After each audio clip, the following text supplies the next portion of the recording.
Hi there.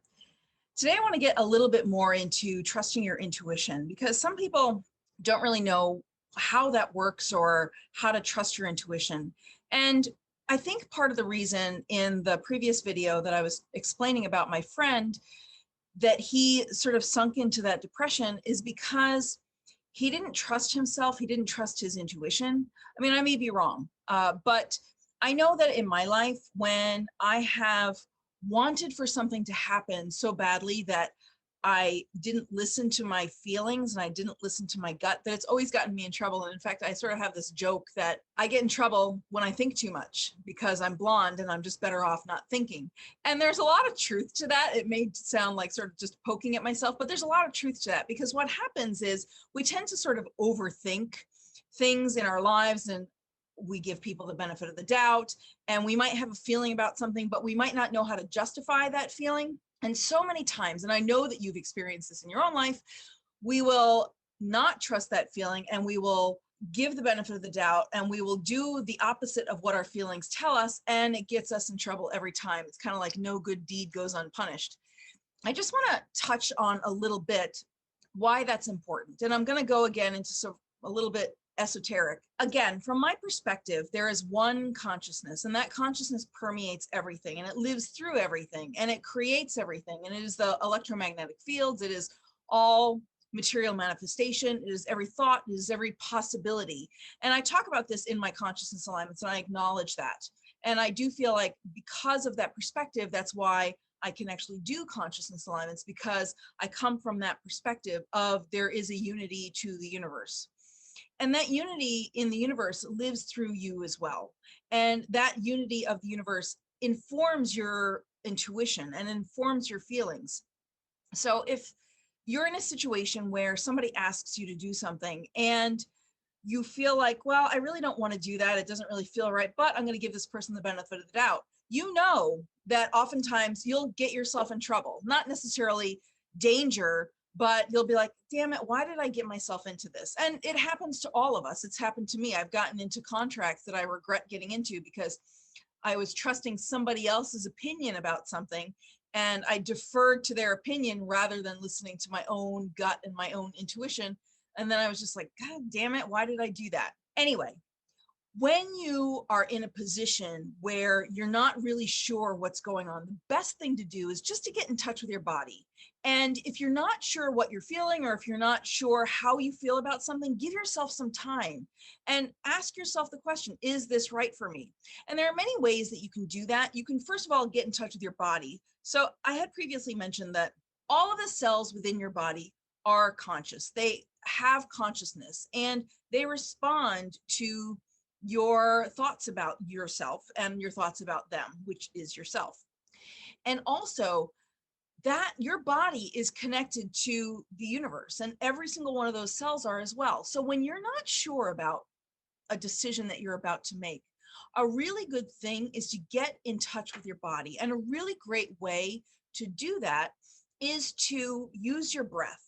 So a lot of people in meditative practice will use their breath and they will follow it through their body. So I'm just going to kind of quickly go through that right now with a little meditation to help you get in tune with your body, with your gut feelings, so that you can have a better barometer to understand what paths might be the best paths for you to travel. Just for a moment, just relax. Like, take a few deep breaths, breathe in and let it go. Breathe in again and let it go.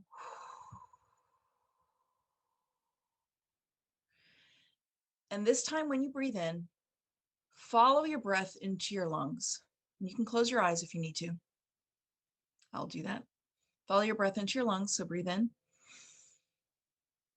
And then as you release your breath, feel where the oxygen is taken from your lungs and then permeates through your bloodstream, delivering oxygen to the vital organs and to the different parts of your body.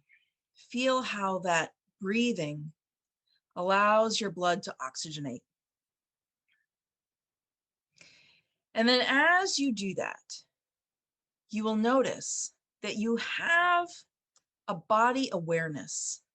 Your awareness of yourself comes into your body, which is where your intuition informs you of what is going on in your life. So as you're breathing, keep paying attention to the oxygen being delivered to your vital organs and to all the different parts of your body.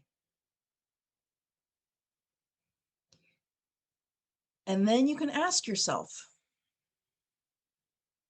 is this a good decision for me? Whatever that decision might be.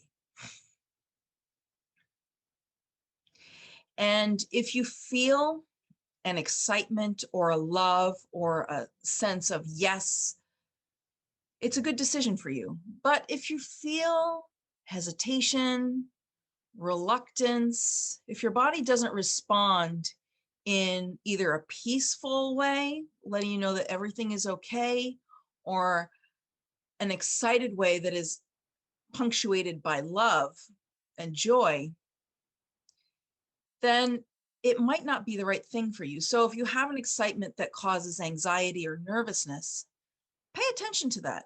You may not know why you're feeling that way, and you may not need the answer. You may never find out the answer.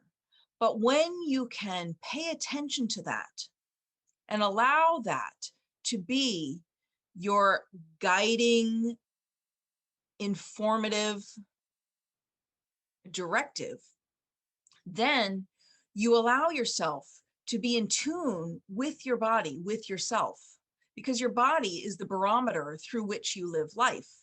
And if you don't pay attention to that barometer and you start thinking instead of feeling, that's when we get in trouble, because our mind, our ego, wants to justify everything and tell us that we're crazy and tell us that we should give this other person the benefit of the doubt, or tell us that, oh, the situation isn't as bad. And a lot of times when we give other people the benefit of the doubt, that's when we get in trouble. And our conditioning tells us, give people the benefit of the doubt. Be nice. And to me, nice is a 4-letter word. I hate that word. Be kind is one way of being, and being nice is another way of being. And I see the word nice, and I know different people have different interpretations of this word.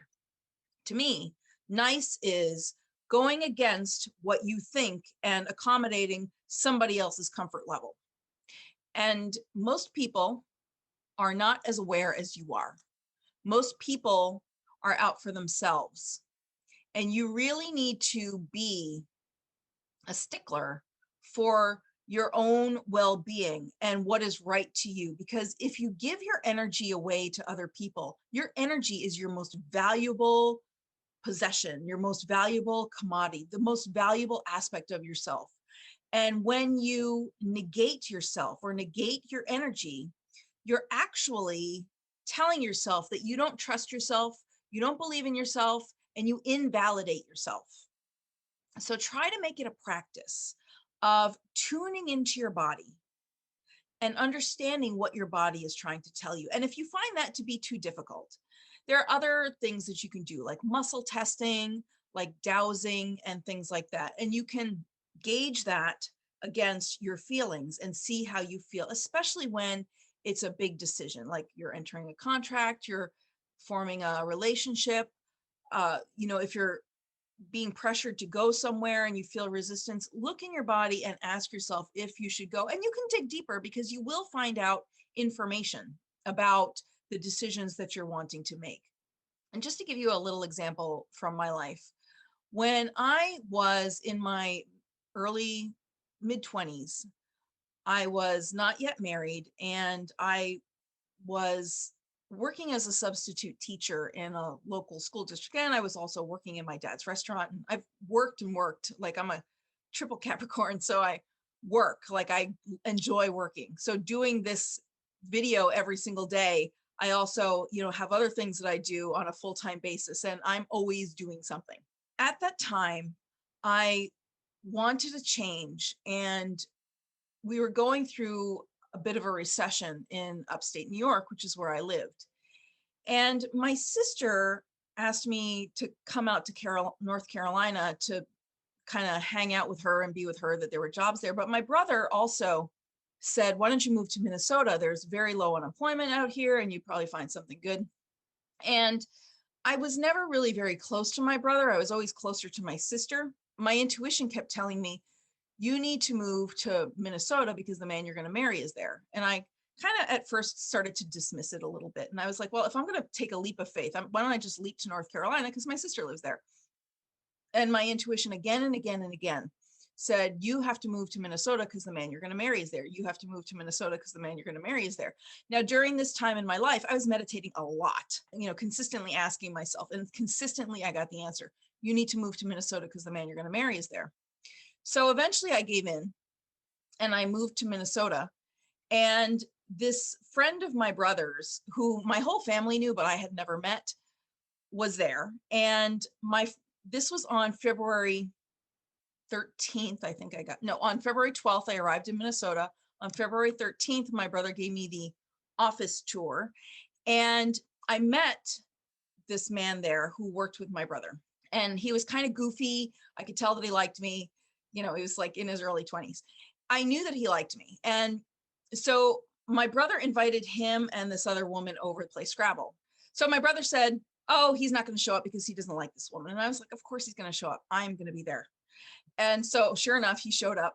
This woman who was there asked me what I was going to do for Valentine's Day. And I said, I don't know. What are you doing? Talking to my brother's friend. And he said, I don't have any plans. And I said, okay, I'm going out with him. And he actually stood me up.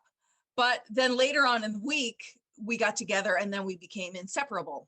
So when I was meditating on that, not knowing that this scenario would happen, in the months before, I kept getting, you need to move to Minnesota because the man you're going to marry is there. You need to move to Minnesota because the man you're going to marry is there. You need to move to Minnesota because the man you're going to marry is there. And I married him and we were married for 10 years. So you just need to really listen to your body, listen to your intuition, regardless of what the situation is, because you can't always see what is on the other side of that. But you need to be able to trust yourself. And in trusting yourself, it's not trusting your thinking. It's not rationalizing and justifying and trying to make excuses for why you should do something when you feel like you shouldn't. It's just paying attention to that and trusting that you are being guided. Your body is guiding you. Your intuition is guiding you. Your energy is guiding you.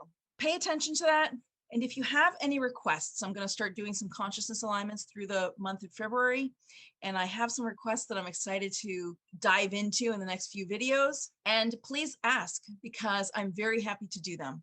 Make sure you subscribe so that if you do submit a request, you can be made aware of it when your request comes up. So thank you so very much. Engage, like, and share this with your friends. Have a beautiful day.